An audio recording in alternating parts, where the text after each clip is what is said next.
नमस्कार दोस्तों and welcome back to channel. I hope you guys are doing well. मेरा नाम है जगदीश और फिर से एक बार आप सभी का स्वागत है आपके अपने चैनल ऑटोमोबाइल डीएनए में। दोस्तों अगर आप मुझे फेसबुक, ट्विटर और इंस्टाग्राम पर फॉलो करना चाहते हैं तो लिंक आप सभी के लिए नीचे डिस्क्रिप्शन में दे दिया है। आज के इस वीडियो में हम टाटा नेक्सॉन के साथ में ऑल न्यू Hyundai i20 को कंपेयर करने वाले हैं। इन दोनों गाड़ियों का जो भी वेरिएंट हम कंपेयर करेंगे उसके डिटेल भी मैं यहाँ पर नीचे स्क्रीन पर आप सभी के लिए दे दूंगा। तो चलिए इस वीडियो में हमारे साथ में आखिर तक बने रहिएगा, क्योंकि हर एक सेक्शन के बाद में इन दोनों गाड़ियों को लेकर अगर आपके जहन में कोई डाउट्स या फिर सवाल है तो वो धीरे धीरे क्लियर हो जाएंगे। और अंत में वीडियो खत्म होने से पहले मैं आपको दोनों गाड़ियों की प्राइसिंग बताऊंगा, जिसे जानकर आप अपने लिए एक सही फैसला कर पाएंगे कि आपको एक हैचबैक लेनी चाहिए या फिर सब 4 मीटर कॉम्पैक्ट एसयूवी। यहाँ पर दोस्तों कई लोग ये सवाल उठा सकते हैं कि एक हैचबैक का एक कॉम्पैक्ट एसयूवी के साथ में कंपैरिजन कैसे हो सकता है, क्योंकि दोनों गाड़ियों के सेगमेंट अलग अलग है। तो उन सभी के लिए मैं एक चीज़ क्लियर करना चाहूँगा दोस्तों कि ये कंपैरिजन इन दोनों गाड़ियों के बीच में नहीं है, तो ये प्राइस का कंपैरिजन है।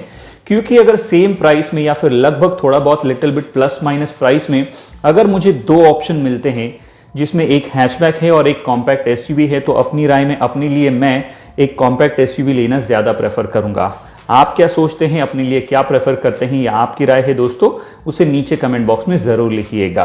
तो चलिए, क्या आपको लगता है i20 आपको टाटा नेक्सॉन से ज़्यादा बेहतर और मजबूत बिल्ड क्वालिटी ऑफर कर पाती है? इन दोनों गाड़ियों में जो प्राइस गैप है दोस्तों, क्या वो आपको i20 लेने पर मजबूर कर सकता है? आपकी राय में दोनों में से कौन सी गाड़ी आपके लिए ज़्यादा बेहतर और वैल्यू फॉर मनी प्रोडक्ट साबित होती है? इस बारे में आप क्या सोचते हैं? आपकी राय नीचे कमेंट बॉक्स में ज़रूर लिखिएगा, क्योंकि मुझे हमेशा उसका इंतज़ार होता है। और अगर इन दोनों गाड़ियों के बारे में आपके जहन में अभी भी कुछ डाउट या फिर सवाल है तो हम जानेंगे उन सभी सवालों के जवाब आज की इस वीडियो में। सो लेट्स बिगिन दोस्तों।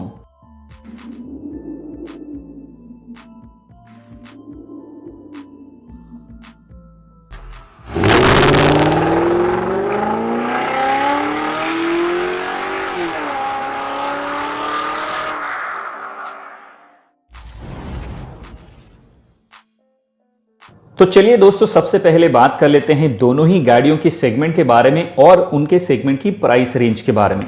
तो जहां तक टाटा नेक्सॉन का सवाल है दोस्तों, आप सभी को मालूम है कि ये एक सब 4 मीटर कॉम्पैक्ट एसयूवी सेगमेंट की गाड़ी है और इस सेगमेंट की प्राइस रेंज स्टार्ट होती है 6,71,000 रुपीज से लेकर ये चली जाती है ऑल द वे 13 लाख रुपए तक।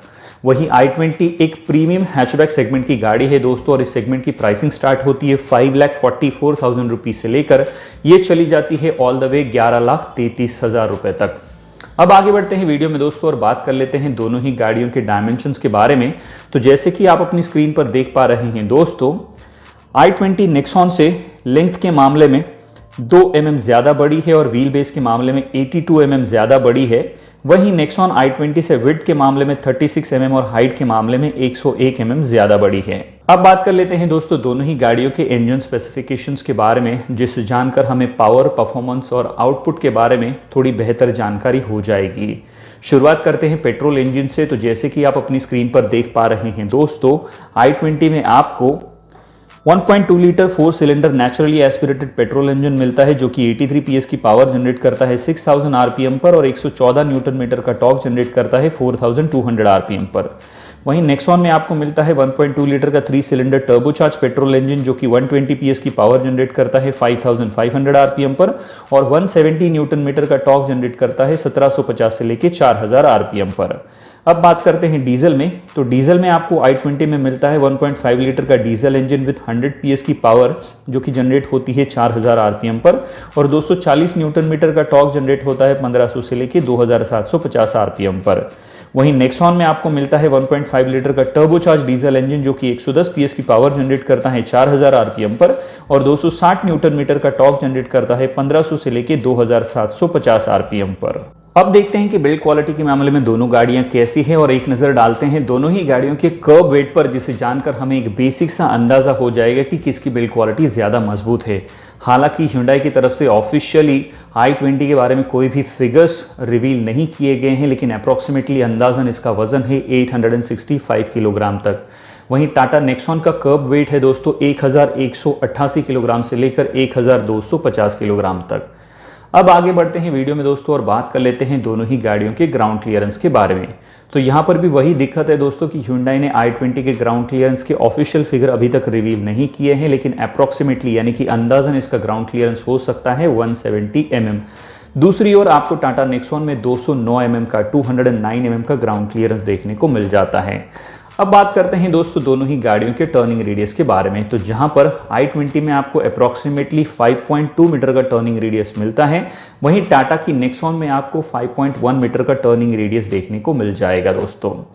आगे बढ़ते हैं वीडियो में और बात कर लेते हैं दोनों ही गाड़ियों की फ्यूल टैंक कैपेसिटी के बारे में और माइलेज पर भी एक नज़र डालेंगे। तो जहां तक टाटा नेक्सॉन की बात है दोस्तों, इसमें आपको 44 लीटर का फ्यूल टैंक ऑफर किया जाता है, वहीं दूसरी ओर i20 में आपको मात्र 37 लीटर का फ्यूल टैंक जो है वो ऑफर किया जाता है। और जहां तक फ्यूल टैंक कैपेसिटी की बात हो ही रही है, हम लगे हाथों माइलेज पर भी बात कर लेते हैं। तो टाटा नेक्सॉन की जहां तक बात है, इसमें आपको 16 kmpl से लेकर 22 kmpl का कंबाइन माइलेज देखने को मिल जाता है, वहीं दूसरी ओर i20 में आपको 19.65 kmpl से लेकर 25 kmpl तक का कंबाइन माइलेज देखने को मिल जाता है। लेकिन एक चीज़ भूलिएगा मत दोस्तों, ये ARI फिगर्स हैं। अब आगे बढ़ते हैं वीडियो में दोस्तों और बात कर लेते हैं दोनों ही गाड़ियों की बूट स्पेस कैपेसिटी के बारे में। तो जहां पर Hyundai की i20 में आपको मात्र 311 लीटर का बूट स्पेस देखने को मिल जाएगा, वहीं टाटा की नेक्सॉन में आपको 350 लीटर का बूट स्पेस ऑफर किया जाता है। Now let's move on and talk about the alloys या फिर व्हील्स के बारे में बात कर लेते हैं दोस्तों। तो जहां पर Hyundai की i20 में आपको मात्र 15 इंचेस के स्टील रिम्स ऑफर किए जाते हैं, वहीं टाटा नेक्सॉन के इस वेरिएंट में आपको 16 इंचेस के स्टील रिम्स देखने को मिल जाएंगे। इस वेरिएंट में आपको कोई भी अलॉय व्हील का ऑप्शन नहीं मिलता है। इसके अलावा अगर हम दोनों ही गाड़ियों में मिलने वाले फीचर्स की बात करें तो सबसे पहले एक नज़र डालते हैं दोनों ही गाड़ियों में मिलने वाले कॉमन फीचर्स पर। शुरुआत करते हैं सबसे पहले फीचर से। तो जैसे कि आप अपनी स्क्रीन पर देख पा रहे हैं दोस्तों, दोनों गाड़ियों में आपको प्रोजेक्टर हेडलैम्प के साथ साथ ऑटो हेडलैम्प भी ऑफर किए जाते हैं, साथ में फॉलो मी होम हेडलैम्प्स भी मिलते हैं। दोनों गाड़ियों में आपको LED DRLs देखने को मिलेंगे, साथ में LED high mount stop lamp और LED टेल लैंप्स भी ऑफर किए जाते हैं। अगली चीज आपको electronically adjustable and electrical foldable ORVMs with turn indicator मिलेंगे, साथ में फुल्ली डिजिटल इंस्ट्रूमेंट क्लस्टर मिलेगा। Front end rear skid plates offer की जाती हैं, स्लाइडिंग फ्रंट आर्मरेस्ट भी आपको ऑफर किया जाता है। व्हील्स की जहां तक बात है, i20 के इस वेरिएंट में आपको 16 इंचेस के अलॉय व्हील्स मिलते हैं, वहीं नेक्सॉन में अभी भी 16 इंचेस के steel RIMS with wheel cover offer किए जाते हैं।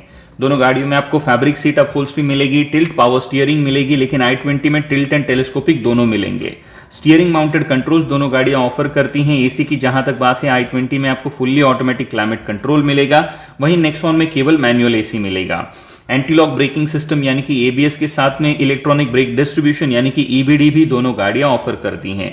अगली चीज है रिवर्स पार्किंग सेंसर्स और सबसे आखिरी और इंपॉर्टेंट फीचर मिलेगा आपको ड्यूअल एयर बैग्स। अब बात करते हैं दोस्तों i20 में मिलने वाले उन सभी फीचर्स के बारे में जो आपको टाटा नेक्सॉन में देखने को नहीं मिलेंगे। शुरुआत करते हैं सबसे पहले फीचर से। तो जैसे कि आप अपनी स्क्रीन पर देख पा रहे हैं दोस्तों, i20 के इस वेरिएंट में आपको स्मार्ट पेडल्स ऑफर किए जाते हैं, साथ में आपको कॉर्नरिंग लैंप्स मिलेंगे और अगली चीज है शार्क फिन एंटीना भी देखने को मिल जाता है। i20 में आपको इस वेरिएंट में 16 इंचेस के डायमंड कट अलॉय व्हील्स मिलेंगे, tilt and telescopic power steering का फीचर मिलेगा, वहीं नेक्सॉन में केवल टिल्ट स्टीयरिंग मिलेगी। ऑटो फोल्ड ORVMs भी आपको देखने को मिल जाएंगे। अगली चीज है leather wrap steering wheel and gear knob offer किए जाते हैं। रियर AC वेंट्स भी आपको देखने को मिल जाएंगे, साथ में कूल ग्लव बॉक्स भी ऑफर किया जाता है। i20 में आपको push button start and stop का फीचर मिलेगा, फुल्ली ऑटोमेटिक क्लाइमेट कंट्रोल मिलेगा, साथ में 10.25 इंच का touch screen music system with Bose 7 speaker system, voice recognition, AM, FM, USB, Bluetooth, Android auto and Apple car connectivity जैसे features offer करता है।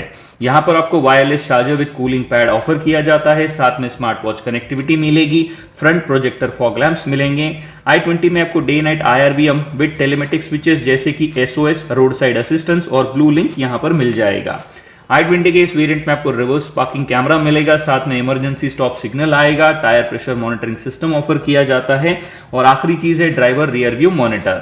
अब बात करते हैं दोस्तों टाटा नेक्सॉन के इस वेरिएंट में मिलने वाले उन सभी फीचर्स के बारे में जो आपको i20 के इस वेरिएंट में दूर दूर तक देखने को नहीं मिलेंगे। शुरुआत करते हैं सबसे पहले फीचर से। तो जैसे कि आप अपनी स्क्रीन पर देख पा रहे हैं दोस्तों, नेक्सॉन के इस वेरिएंट में आपको इंटीग्रेटेड रियर स्पॉइलर मिलेंगे, साथ में रूफ रेल्स मिल जाते हैं, आगे के दोनों डोर्स में अम्ब्रेला होल्डर्स मिलेगा, फ्लैट बॉटम स्टीयरिंग व्हील भी आपको देखने को मिल जाता है। साथ में 15 लीटर का मल्टी यूटिलिटी ग्लव बॉक्स जिसमें कप होल्डर, वॉलेट होल्डर और कार्ड होल्डर के लिए डेडिकेटेड स्पेस मिलता है। इसमें आपको connect next music system by Harman with 4 speaker, AM, FM, USB aux in, iPod and bluetooth connectivity, call logs for incoming, outgoing and miss call, conference call, phone book access, speed dependent volume control and audio streaming जैसे features मिलते हैं।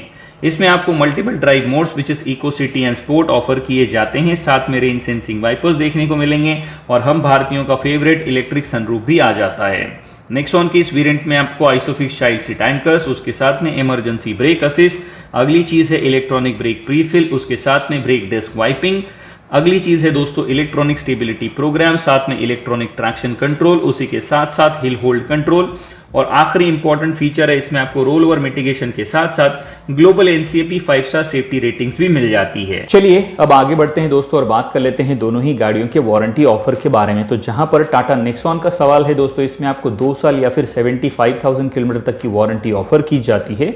वहीं दूसरी ओर Hyundai की i20 में आपको 3 अलग अलग ऑप्शंस मिल जाते हैं up to 5 years wonder warranty के। सबसे पहला ऑप्शन है दोस्तों, इसमें आपको 3 साल या फिर 1 लाख किलोमीटर तक की वारंटी मिलती है। दूसरा ऑप्शन है 4 साल या फिर 60,000 किलोमीटर और तीसरा ऑप्शन है 5 साल या फिर 50,000 किलोमीटर तक की वारंटी, जो चाहे आप चुन सकते हैं। अब बात कर लेते हैं दोस्तों दोनों गाड़ियों के मेंटेनेंस के बारे में। तो जहां तक मेरी राय है, इसमें कोई शक की गुंजाइश नहीं होनी चाहिए या फिर कोई दो राय नहीं होनी चाहिए कि i20 का मेंटेनेंस जो है वो टाटा के नेक्सॉन से डेफिनेटली आपको सस्ता पड़ेगा। एक और बुरी चीज़ यहाँ पर ये है दोस्तों कि टाटा की जो आफ्टर सेल सर्विस है वो अभी भी काफ़ी ख़राब है और उसमें बहुत ज़्यादा इंप्रूवमेंट की गुंजाइश है। अब चलते हैं आगे वीडियो में दोस्तों और बात कर लेते हैं इस वीडियो के सबसे इंपॉर्टेंट सेक्शन या फिर इंपॉर्टेंट पड़ाव के बारे में, जो कि है प्राइसिंग। लेकिन प्राइसिंग यहाँ पर बताने से पहले एक चीज़ मैं क्लियर करना चाहूँगा दोस्तों कि मेरे इस वीडियो में या फिर किसी भी वीडियो में जो भी प्राइसेस मैं कोट करता हूँ वो सभी के सभी प्राइसेस एक शोरूम कॉस्ट मुंबई होते हैं, गाड़ियों की ऑफिशियल वेबसाइट से लिए जाते हैं। तो अपने शहर में एग्जैक्ट प्राइसिंग के लिए आपको हमेशा अपने नज़दीकी डीलर से संपर्क करना पड़ेगा। एक और चीज़ यहाँ पर क्लियर करना चाहता हूँ दोस्तों कि Hyundai i20 के सभी जो वेरियंट्स है उनकी प्राइस पर मैं एक बहुत ही बेहतरीन डिटेल एनालिसिस वीडियो पहले ही बना चुका हूं। और अगर अभी तक आपने वो वीडियो नहीं देखा है तो उसका लिंक मैं आप सभी के लिए ऊपर आई बटन में दे दूंगा, वहां से उससे आप एक बार जरूर देखिएगा, वो वीडियो आपकी आंखें खोल देगा। तो चलिए अब शुरुआत करते हैं पेट्रोल वेरिएंट से और सबसे पहले बात करेंगे i20 के बारे में। हम यहाँ दोनों गाड़ियों के केवल पेट्रोल वेरिएंट को कंपेयर कर रहे हैं क्योंकि i20 के इस वेरिएंट में आपको डीजल इंजन का ऑप्शन नहीं मिलता है। i20 का पेट्रोल एस्ट्रा वेरिएंट मैनुअल में एक शोरूम कॉस्ट मुंबई के हिसाब से आपको 8,70,000 रुपीज तक का मिल जाता है, जिसमें आपको cornering lamp, shark fin antenna, 16 inches diamond cut alloy wheels, leather wrap steering wheel and gear knob, cool glove box, push button start and stop, fully automatic climate control, 10.25 inch touchscreen music system with 7 Bose speakers, wireless charger with cooling pad, smartwatch connectivity and day night IRVM with telematic switches जैसी बेहतरीन चीजें मिलती हैं जो Nexon में नहीं मिलेंगी। वहीं नेक्सॉन का पेट्रोल XMS वेरिएंट मैनुअल में एक शोरूम कॉस्ट मुंबई के हिसाब से आपको 8,36,500 रुपीज तक का मिल जाता है, जो कि i20 के इस वेरिएंट से 33,500 रुपीज सस्ता है। और सस्ता होने के बावजूद भी नेक्सॉन में आपको कई बेहतरीन एक्स्ट्रा फीचर्स मिलते हैं, जैसे कि umbrella holders in front door, integrated rear spoiler, flat bottom steering wheel, multiple drive modes which is eco city and sport, rain sensing wipers, emergency brake assist, brake disc wiping, electronic brake prefill, electronic stability program, electronic traction control, hill hold control, roll over mitigation, electric sunroof and global NCAP 5 star safety rating जैसी बेहतरीन चीजें इसमें शामिल हैं। यदि आप चाहे तो i20 के Asta 1.2 litre petrol manual variant की प्राइस से केवल 14,500 रुपए एक्स्ट्रा देकर नेक्सॉन का पेट्रोल एक्सिट मैनुअल वेरिएंट भी ले सकते हैं, लेकिन उसमें दिक्कत है, उसमें आपको सनरूफ नहीं मिलेगा। अब एक नजर डालते हैं दोस्तों दोनों ही गाड़ियों के कंपटीशन पर। तो जहां तक नेक्सॉन के सेगमेंट का सवाल है, इस सेगमेंट में आपको फोर्ड की इकोस्पोर्ट, Hyundai की वेन्यू, महिंद्रा की XUV 300, होंडा की WRV और मारुति की ब्रेजा जैसी कई सारी गाड़ियां देखने को मिल जाती है। वहीं दूसरी ओर i20 की जहां तक बात है, उसके सेगमेंट में आपको टाटा की ऑल्ट्रोज, मारुति की बलेनो, टोयोटा की ग्लांजा और होंडा की जैज़ जैसी गाड़ियां देखने को मिल जाती हैं। अब एक नज़र दोनों गाड़ियों के ड्रॉबैक पर भी डाल लेते हैं दोस्तों और शुरुआत करेंगे सबसे पहले Hyundai की i20 से। तो i20 में सबसे पहला ड्रॉबैक है दोस्तों कि इसका जो IMT ट्रांसमिशन है वो आपको डीजल में अवेलेबल नहीं करवाया जाता। दूसरा ड्रॉबैक है दोस्तों i20 का जो 1.2 लीटर पेट्रोल इंजन है वो आपको बिल्कुल भी फन टू ड्राइव नहीं लगेगा। तीसरा ड्रॉबैक है दोस्तों इस गाड़ी का जो सस्पेंशन सेटअप है उसकी जो ट्यूनिंग है वो थोड़ी सी और ज़्यादा बेहतर हो सकती थी। चौथा और आखिरी ड्रॉबैक है दोस्तों कि i20 में जो material quality inside the cabin है could have been much better, थोड़ा और ज्यादा उसे प्रीमियम बनाया जा सकता था। अब बात कर लेते हैं नेक्सॉन के बारे में। तो नेक्सॉन का सबसे पहला ड्रॉबैक है कि इसकी interior quality, fit and finish could have been much better. दूसरा ड्रॉबैक है दोस्तों नेक्सॉन में lack of power in petrol during the low speed. तीसरी चीज है दोस्तों इसका जो म्यूजिक सिस्टम है उसका जो डिजाइन और साइज है उसे थोड़ा और बेहतर और बड़ा बनाया जा सकता था। और नेक्सॉन का आखिरी ड्रॉबैक है दोस्तों कि इसमें आपको किसी भी तरीके से कोई भी प्योरली ऑटोमेटिक ट्रांसमिशन देखने को नहीं मिलता है। अब अगर हम दोस्तों ओवरऑल कंक्लूजन की बात करें तो इसमें कोई दो राय नहीं होनी चाहिए कि यहाँ पर टाटा की नेक्सॉन एक क्लियर विनर साबित होती है। और इसमें आई एम श्योर किसी को कोई शक भी नहीं होना चाहिए कि अगर आपके पास में दो ऑप्शन होते हैं तो एक कॉम्पैक्ट एसयूवी हमेशा एक हैचबैक से कई गुना ज़्यादा बेहतर ऑप्शन होता है। अब पहुंचते हैं वीडियो के आखिरी पड़ाव में दोस्तों और बात कर लेते हैं मेरी राय के बारे में, यानी कि मेरे ओपिनियन के बारे में। तो मेरे हिसाब से अपने लिए दोस्तों मैं टाटा नेक्सॉन लेना पसंद करूंगा और इस चॉइस का पूरा क्रेडिट जाता है दोस्तों टाटा नेक्सॉन की better build quality, best comfort के लिए, best ride and handling, global NCAP 5 star safety rating, best performance and power output के engines, best safety features from base variant only and almost same price as good as i20 जैसे कई सारी चीज़ों को ये credit जाता है। अब एज अ कंज्यूमर ये आपको सोचना है दोस्तों कि आप अपने लिए कौन सी चीज़ों को प्रायोरिटी देते हैं, तवज्जो देते हैं और दोनों में से कौन सी गाड़ी अपने लिए घर लाते हैं। इस राय का मुझे नीचे कमेंट बॉक्स में इंतज़ार रहेगा। आपके लिए दूसरा सवाल दोस्तों कि आज की इस वीडियो में, इस घमासान में आपकी राय में दोनों में से कौन सी गाड़ी जीती है, ये भी आप नीचे कमेंट करके मुझे बताइएगा। और आपके लिए आज का आखिरी और तीसरा सवाल है दोस्तों कि आपकी राय में दोनों में से कौन सी गाड़ी आपके लिए ज़्यादा बेहतर और वैल्यू फॉर मनी प्रोडक्ट साबित होती है। इस राय का भी मुझे नीचे कमेंट बॉक्स में इंतज़ार रहेगा। तो चलिए आज के लिए इतना ही दोस्तों। मैं उम्मीद करता हूं कि ये वीडियो आपको पसंद आया होगा। अगर ये वीडियो आपको पसंद आया है तो इसे अपने दोस्तों के साथ में फेसबुक और व्हाट्सएप पर शेयर करना बिल्कुल भी ना भूलें। अगर आप हमारे चैनल पर नए हैं तो इसे सब्सक्राइब करना और बेल आइकन ऑल नोटिफिकेशन के बटन को दबाना बिल्कुल भी ना भूलें। और हमेशा की तरह जब तक हम और आप मिलते हैं अगली वीडियो में, तब तक के लिए सुरक्षित चलिएगा, सुरक्षा नियमों का पालन कीजिएगा, अपनी और दूसरों की जान की रक्षा कीजिएगा। धन्यवाद दोस्तों।